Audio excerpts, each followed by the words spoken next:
नमस्कार बच्चों, आज हम लोग अपना 12th क्लास का फर्स्ट लेक्चर करेंगे जिसमें हम पार्टनरशिप के बारे में पढ़ेंगे। अभी तक हमने +1 में सोल ट्रेड के बारे में पढ़ा है, एकाकी व्यापार के बारे में पढ़ा है। हम लोगों ने जर्नल किया। जर्नल में हम लोगों ने क्या किया, जर्नल ऑफ एक्स मैन या जर्नल ऑफ वाई, जो भी था, सिंगल पर्सन था, उसके बारे में हमने सबसे पहले जर्नल किया। फिर एक वो जो अकाउंटिंग साइकिल था उसको पूरा किया। जर्नल के बाद हम लोगों ने लेज़र के बाद वो ट्रायल बैलेंस के बाद हमने फाइनल अकाउंट प्रिपेयर किए। फाइनल अकाउंट में भी हमने ट्रेडिंग एंड P&L अकाउंट और बैलेंस शीट तैयार की थी। ये सारा हमने +1 में कंप्लीट किया था। सोल एक सिंगल पर्सन के अकाउंट्स प्रिपेयर किए थे। अब सिंगल पर्सन क्या होता है, वो इतना एफिशिएंट नहीं होता कि सब डिसीज़न को अकेले ही ले। सोल ट्रेड की कुछ लिमिटेशंस है। आप लोगों ने बिजनेस स्टडी में भी पढ़ा है क्या क्या लिमिटेशंस हो सकती है। जैसे वन मैन इन्वेस्ट कैपिटल, एक ही पर्सन कैपिटल को इन्वेस्ट करता है, अकेला ही वो रिस्क लेता है, अकेला ही वो बिजनेस को कंडक्ट करता है। सारा काम जो भी होता है वो वन पर्सन करता है, वो भी अकेला करता है। तो वन मैन की जो कैपिटल है, स्किल है, controlling and risk taking capacity है, वो क्या होती है, लिमिटेड होती है।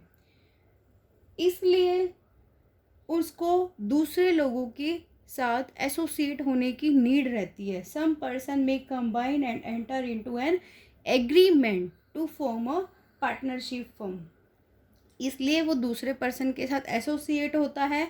2 या 2 से ज़्यादा पर्सन मिलकर भी पार्टनरशिप चला सकते हैं।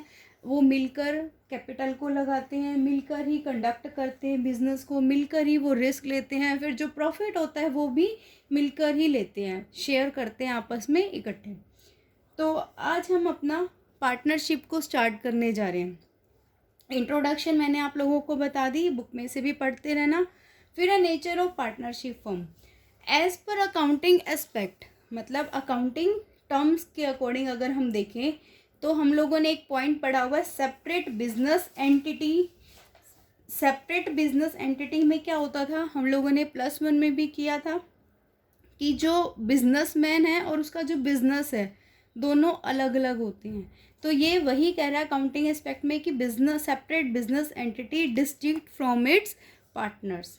बट जो लीगल व्यू पॉइंट है, ये तो हमने अकाउंटिंग एस्पेक्ट के अकॉर्डिंग पढ़ा। जो लीगल व्यू पॉइंट है वो क्या कहता है, partnership firm is not a separate legal entity, कि पार्टनर्स अपनी पार्टनरशिप से अलग नहीं हैं। ठीक है, तो दो अलग अलग एस्पेक्ट हो गए। पर हम कंक्लूजन में क्या करेंगे, जो फाइनल रिजल्ट है वो हम क्या करेंगे, it has no existence separate from its partners. मतलब हम लीगल व्यू पॉइंट को मानकर चलेंगे। लीगल व्यू पॉइंट को ही हमने पार्टनरशिप में कंसीडर किया है कि पार्टनर्स अपने पार्टनरशिप फर्म से नो एग्जिस्टेंस सेपरेट, वो अलग नहीं है। कौन अलग नहीं है, पार्टनर्स अपने पार्टनरशिप से, पार्टनरशिप फर्म से अलग नहीं है। इसका मतलब क्या है कि जो उनकी अगर पार्टनरशिप फर्म में बैंक्रप्सी होती है या कुछ भी वहाँ पर डेब्ट्स को पे करना होता है, तो पार्टनर्स की प्राइवेट जो प्रॉपर्टी है उनको भी यूज़ किया जा सकता है फर्म की डेब्ट को पे करने के लिए, फर्म के उधार को, कर्ज को पे करने के लिए। Private personal properties of partners would be liable to meet the firm's डेब्ट। क्लियर। अब एक क्वेश्चन बन गया यहाँ से, साथ के साथ आपको मैं क्वेश्चन बता रही हूँ। What do you mean by unlimited liability of a partner. Limited liability में तो क्या था कि सिर्फ उनकी पर्सनल प्रॉपर्टी को यूज़ नहीं कर सकते। अनलिमिटेड लाइबिलिटी का मतलब यहाँ पर एक कंक्लूजन में है, private estates of the partners would be liable to meet the firm's डेब्ट। It means unlimited liability of a partner. Second question क्या है, उसके बाद हमने पढ़ना है डेफिनेशन ऑफ पार्टनरशिप फर्म। जो हमारा पार्टनरशिप एक्ट है वो है 1932। Section 4 of the Indian partnership act 1932 define partnership. इसको आपको पहले लर्न करना है, याद करना है, उसके बाद इस डेफिनेशन को राइट करना है। क्या डेफिनेशन है, पार्टनरशिप इज द रिलेशन, एक एक इसका जो पॉइंट है, एक एक वर्ड है, बहुत अपने आप में एक इम्पोर्टेंस रखता है। Partnership is the relation between persons, person के बीच में क्या एक रिलेशन डिस्क्राइब करता है। Who have agreed to share profit of a business carried on by all और एनी ऑफ देम, जो इकट्ठे हुए, एग्री हुए, एग्रीड मतलब जो सहमत हुए थे कि बिजनेस के प्रॉफिट को शेयर करेंगे। क्या करेंगे? बिजनेस के प्रॉफिट को शेयर करेंगे। और वो बिजनेस चलाएगा कौन? कैरिड ऑन बाय ऑल, या तो सभी चलाएंगे, कैरिड ऑन बाय ऑल, या फिर एनी ऑफ देम, पार्टनर्स में से कोई एक मिलकर चलाएगा। अगर 3 पार्टनर्स है तो उनमें से कोई एक भी चला सकता है, 2 भी चला सकता है, और तीनों के तीनों भी चला सकते हैं उसको। ठीक है, carried on by all, carried on by all और any of them, acting for all. जो अगर उनमें से 3 पार्टनर्स में से कोई एक कंडक्ट कर रहा है तो वो बाकी 2 के लिए भी काम कर रहा है ना, any of them, acting for all. Again हम इस डेफिनेशन को पढ़ रहे हैं।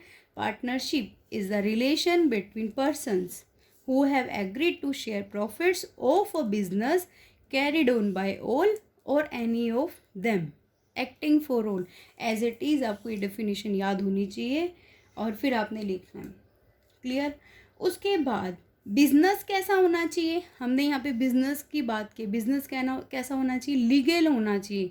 इलीगल बिजनेस वैलिड नहीं है पार्टनरशिप फॉर्म में। क्लियर? ये हमारा यहाँ तक हो गया। उसके बाद असेंशियल और main features of partnership. Main features मतलब अगर इनमें से कोई भी एक फीचर एग्जिस्ट नहीं करती तो वो पार्टनरशिप नहीं होगा। इसका मतलब ये है। असेंशियल मतलब ज़रूरी है, होनी ही चाहिए, मस्ट बी हो। फिर फर्स्ट असेंशियल फीचर क्या है? 2 और मोर पर्सन। मिनिमम पर्सन कितना होना चाहिए? 2 होने चाहिए, और मैक्सिमम कितने हो सकते हैं? 50 पर्सन्स हो सकते हैं। Minimum partners 2 and maximum 50। Second है एग्रीमेंट। एग्रीमेंट क्या कह रहा है? कि partnership is the result of an agreement. अब हमने एक पॉइंट पढ़ा था ना, एग्रीड मतलब यहाँ पर हमने डेफिनेशन में क्या था ना, एग्रीड टू शेयर प्रॉफिट्स। ये रहा हमारा एग्रीड टू शेयर प्रॉफिट, मतलब एक एग्रीमेंट हुआ था ना। तो ये वही कह रहे हैं कि एग्रीमेंट होना चाहिए। Partnership is the result of an agreement. Such an agreement can be either और। कैसा हो सकता है? वो ओरल भी हो सकता है और रिटर्न भी हो सकता है। एग्रीमेंट क्या क्रिएट करता है? उनके पार्टनर्स के बीच में mutual rights and duties of partners. Mutual rights and duties of partners. Partners की क्या क्या राइट होंगे, उनकी क्या क्या ड्यूटीज़ होंगी, कर्तव्य होंगे, उसको कौन डिफाइन कर रहा है? एग्रीमेंट। थर्ड है existence of business and profit motive. अब पार्टनरशिप बनाई है, क्यों बनाई है? बिजनेस को चलाने के लिए। उस बिजनेस का मेन मकसद क्या है? मोटिव क्या है? प्रॉफिट को अर्न करना। और उस प्रॉफिट को बांटेगा कौन? पार्टनर्स मिलकर बांटेंगे। तो main purpose of partnership is to earn profit and business must be legal. Next point is sharing of profit. Partnership का मेन एम क्या है? At sharing the profit of the business. अब यहाँ पर एक बात ध्यान देने योग्य है कि अगर कोई चैरिटेबल है, चैरिटेबल एक्टिविटी है, मतलब चैरिटेबल क्या होती है? दान देने से संबंधित। अगर उससे कोई प्रॉफिट कमाया है, कोई एक्टिविटी किया है, तो वो चैरिटेबल एक्टिविटी कोई किया है तो वो पार्टनरशिप नहीं होगी। क्लियर? अगर किसी पार्टनर को ये राइट ही नहीं दिया कि वो प्रॉफिट लेगा तो भी वो पार्टनरशिप नहीं है, क्योंकि राइट तो सभी का है। और एक और पॉइंट यहाँ पर क्या है कि ज़रूरी नहीं है कि सभी पार्टनर लॉस को भी बियर करें। All partners should share the losses only, it is not necessary. क्यों नहीं है? देखो हम लोगों ने क्या, माइनर पार्टनर, माइनर कौन सा होता है? Below 18 years as.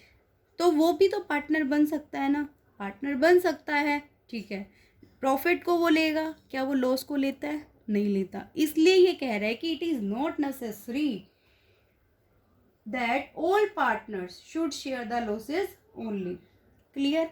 बुक में से पढ़ लेना, यही एज इट इज़ लिखा हुआ है। Relationship of principal and agent. जो पार्टनर्स और पार्टनरशिप फॉर्म में जो रिलेशन है वो किस चीज़ का होता है? प्रिंसिपल एंड एजेंट का। कैसे होता है देखो, एज एन एजेंट, एजेंट के रूप में अगर पार्टनर काम कर रहा है, he can bind the other partners. अब 3 पार्टनर्स हैं, 2 पार्टनर्स हैं, अगर वो एज एन एजेंट के रूप में काम कर रहा है तो वो दूसरे को भी बाइंड कर सकता है कि तुझे ऐसे काम करना है, ठीक है। अगर प्रिंसिपल के फॉर्म में देखें तो वो भी बाइंड हो सकता है, he can himself bound by the act of the other partners. Clear? As an agent he can bind, as a principal he himself can be bound. Clear? Next है business carried on by all और any of them, activity for all. अभी हमने definition में किया था ना, क्या definition में हमने किया था, यहाँ पे था ना ये, business carried on by all और any of them acting for all. Same point यहाँ पर लिखा हुआ है, business carried on by all और any of them acting for ऑल। मतलब हर partner, each partner can participate in the conduct of the business. Clear? Each partner is bound by the act of other partners in the respect of the business of the firm. ये essential features है। अगर इनमें से कोई भी feature नहीं होती, partnership can not come into existence in the absence of any of the above mentioned essential features. Clear? First क्या था, 2 और मोर पर्सन। सेकेंड, एग्रीमेंट होना चाहिए। Third, existence of business and profit motive, sharing of profits, relationship of principal and agent, business carried on by all और any of them acting for all. यहाँ तक हमने किया। अब हमारे पास आ रहा है पार्टनरशिप डीड। पार्टनरशिप डीड क्या होता है, अभी हमने एक किया था ना कि जो पार्टनरशिप है it is the result of an agreement, agreement की वजह से पार्टनरशिप बनता है। अब हमने जो एग्रीमेंट किया था वो ज़रूरी तो नहीं था कि रिटर्न फॉर्म में होना चाहिए या ओरल फॉर्म में होना चाहिए। It is not necessary, either can be in return और इन द ओरल फॉर्म। अभी हमने यहाँ पढ़ा। पर यहाँ पर पार्टनरशिप डीड के बारे में कुछ पॉइंट ये बता रहा है कि law does not make it compulsory to have a written agreement. Clear? जरूरी नहीं है कि रिटर्न फॉर्म में होना चाहिए। जबकि however in order to avoid all misunderstandings and disputes it is always the best course to have a written agreement। मतलब ये कह रहा है कंपल्सरी नहीं है, डिज़ायरेबल है, कि ऐसा डिज़ायरेबल है कि होना रिटर्न फॉर्म में चाहिए। अगर फ्यूचर में कुछ मिसअंडरस्टैंडिंग हो गई पार्टनर्स के बीच में, कुछ डिस्प्यूट्स हो गए, झगड़े हो गए, तो उस केस में ओरल तो वैलिड ही नहीं होगा। अगर रिटर्न फॉर्म में वैलिड है, रिटर्न लिखा हुआ है, तो वो प्रूफ के रूप में दिखा सकते हैं। इसलिए क्या कह रहा है कि it is not compulsory to have a written agreement but it is desirable to have a written agreement. और कैसा होना चाहिए, duly signed under the act. मतलब एक्ट कौन सा, इंडियन पार्टनरशिप एक्ट 1932। अब जब ये रिटर्न डॉक्यूमेंट है इसको क्या बोलते हैं, पार्टनरशिप डीड। और ये रिटर्न डॉक्यूमेंट क्या बताएगा, टर्म्स और कंडीशंस बताएगा पार्टनर्स के बीच में कि कौन सा पार्टनर का क्या नाम है, पार्टनरशिप फर्म क्यों बनाई है, कितने समय के लिए बनाई है, प्रॉफिट को कैसे लेंगे, लॉस को कैसे लेंगे, और कहाँ पर पार्टनरशिप बिजनेस एग्जिस्ट करता है, कितने समय के लिए पार्टनरशिप फर्म को चलाया गया है, इंटरेस्ट ऑन कैपिटल क्या हुआ, ये सब पॉइंट कौन बताता है, पार्टनरशिप डीड। अभी हम 1 बाय 1 इसके पॉइंट सारे पढ़ेंगे। Such a return document is called partnership deed. अब यहाँ पर एक और न्यू क्वेश्चन आ रहा है, आर्टिकल ऑफ पार्टनरशिप भी इसी का दूसरा नाम है, आर्टिकल्स ऑफ पार्टनरशिप। अब जो ये रिटर्न डॉक्यूमेंट है इसी का दूसरा नाम क्या है, it is also called articles of partnership. तो यहाँ पर एक क्वेश्चन बन गया कि what do you mean by the articles of partnership. तो हम लोग यहाँ पर आंसर कर सकते हैं, ये सारा पैसेज इसी को डिस्क्राइब कर रहा है। उसके बाद हमारे पास क्या है, पार्टनरशिप डीड में कुछ पॉइंट्स हैं कि क्या क्या एक्सप्लेन होता है। अभी मैंने बताया ना पार्टनरशिप डीड टर्म्स और कंडीशन को बताता है। अभी मैंने आप लोगों को ये बताया। अब पार्टनरशिप डीड में कौन कौन सी टर्म्स और कंडीशन होती है, आप अपनी बुक में देखो 20 पॉइंट्स एक्सप्लेन है, 1 बाय 1 मैं आपको डिस्क्राइब करूँ। फर्स्ट है name and address of the firm. First point आप देखो बुक में, name and address of the firm. Second, name and address of the partners. Third है type and nature of the business the firm purposes to do.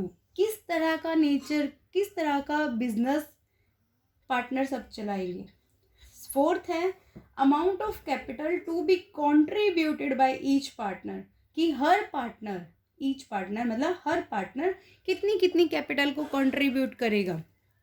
Fifth point is interest on capital. Interest on capital कितना मिलेगा, partners जब capital लगा रहे हैं तो whether it is to be allowed on capital, if so, अगर allowed है तो, वैसे तो अलाउड, अगर पार्टनरशिप डीड नहीं है तो अलाउड नहीं होता, ये पॉइंट हम बाद में करेंगे। अगर अलाउड है तो कितना अलाउड है, उसका रेट क्या होगा। ड्राइंग हम लोगों ने किया था ना कि क्या होता है, amount to be withdrawn for the personal use, तो how much the amount partners are intend to withdraw for the personal use, कितना वो अमाउंट को यूज कर सकते हैं पर्सनल यूज के लिए। Next is interest on drawing. अगर इंटरेस्ट ऑन ड्राइंग चार्ज होता है, अलाउड है, तो किस रेट से होगा। नेक्स्ट है प्रॉफिट शेयरिंग रेशो, किस रेशो में, इक्वल रेशो में या कोई अनदर रेशो में, किस रेशो में डिवाइड होगा प्रॉफिट। सैलरी, अगर कोई पार्टनर अलग से कोई काम करता है तो क्या उसको सैलरी देगा, पार्टनरशिप फर्म क्या उसको सैलरी देगी, will be paid salary for the work done by him. Next है गुडविल। गुडविल आप लोगों ने किया हुआ ना, गुडविल क्या है, it is a good name और रेपुटेशन ऑफ द फर्म। अब उसको वैल्यूड करना है, उसका कौन सा मेथड, ये सारे मेथड आएंगे आगे one by one. Method for valuation of goodwill in case of admission or retirement of a partner. Admission मतलब आप लोगों ने भी स्कूल में एडमिशन लिया, तो एडमिशन मतलब एंट्री करना, और रिटायरमेंट आप लोगों को पता है, रिटायरमेंट जब होती है मतलब फर्म से एग्जिट कर रहे हैं। Next is accounting period of the firm, the period after which the final account of the firm are to be prepared. हम लोगों ने फाइनल अकाउंट प्रिपेयर किया था ना at the end of the each year, तो ये कह रहा है कि at the end of each year बनाएंगे या हाफ ईयर बनाएंगे, कब बनाएंगे, तो ये वाला कह रहा है कि कब होगा अकाउंटिंग पीरियड। नेक्स्ट है method of recording of the firms account. Next auditing. Auditing भी क्या है, जांच पड़ताल करना, ऑडिटर्स को अपॉइंट करना। Date of commencement of partnership, commencement मतलब स्टार्टिंग, बीस की पार्टनरशिप कब, कौन सी डेट को स्टार्ट हुई थी। ड्यूरेशन ऑफ पार्टनरशिप, कितने समय के लिए पार्टनरशिप को स्टार्ट किया गया और उसके बाद डिसॉल्व हो जाएगी मतलब ख़त्म हो जाएगी, क्या मोड होएगा डिसॉल्व होने का। 16 पॉइंट है use the decision of Garner versus Moore. Garner versus Moore एक ये केस स्टडी आई थी, बीकॉम का पॉइंट है कि अगर इन case of insolvency of a partner, अगर कोई पार्टनर इंसॉल्वेंट हो जाता है तो उस केस में कौन सा रूल फॉलो होगा। आपको ज़्यादा फोकस नहीं करना, सिर्फ एज इट इज़ याद करने, क्योंकि बीकॉम का पॉइंट है। ये केस स्टडी थी गार्नर और वर्सेस मूरे की। नेक्स्ट है bank accounts, whether the account in the bank will be open in the firm's name or in some partners name, कि जो बैंक में अकाउंट ओपन होगा फर्म के नेम से होगा या पार्टनर के नेम से होगा। Rules to be allowed in case of admission of a partner, कि पार्टनर जब कभी एडमिशन ले रहा है तो क्या रूल फॉलो होंगे, अगर रिटायरमेंट हो रही है तो क्या से रूल फॉलो होंगे, अगर उनके बीच में झगड़े हो गए, settlement of dispute is 20th point, अगर झगड़े हो गए तो फिर कैसे सेटलमेंट होगी। Whether arbitrator will be appointed, arbitrator जो डिस्प्यूट्स को सॉल्व करवाने वाला होता है उसको अपॉइंट किया जाएगा या आपस में अंडरस्टैंडिंग से ही सॉल्व हो जाएगा। ये 20 पॉइंट्स है विद हेडिंग, आपको याद होना चाहिए। क्लियर। अब उसके बाद लास्ट पॉइंट हम लोग करेंगे इंपॉर्टेंस ऑफ पार्टनरशिप डीड। हम लोगों ने पार्टनरशिप डीड पढ़ लिया, क्या था, टर्म्स और condition in a written form and it is duly signed by the person under the act, ये हमने पढ़ा पार्टनरशिप डीड। फिर उसका दूसरा नाम क्या था, आर्टिकल्स ऑफ पार्टनरशिप, उसके 20 पॉइंट पढ़े। अब इन 20 पॉइंट को पढ़ने के बाद आप लोगों को इम्पोर्टेंस पता चली गई, क्या होती है इम्पोर्टेंस, उस क्यों जरूरी है वो पार्टनरशिप डीड।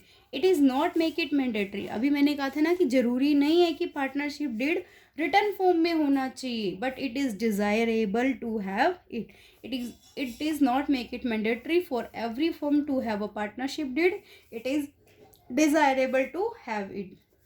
फर्स्ट क्या है, इसकी इंपॉर्टेंस क्या बता रहा है, It regulates the right, duties and responsibilities of each partner. Second, it helps to avoid any misunderstandings. अगर पार्टनर्स के बीच में कोई मिसअंडरस्टैंडिंग हो गई तो फिर वो पार्टनरशिप डीड को देख लेंगे जिसमें टर्म्स और कंडीशंस डिफाइंड होती है पहले से.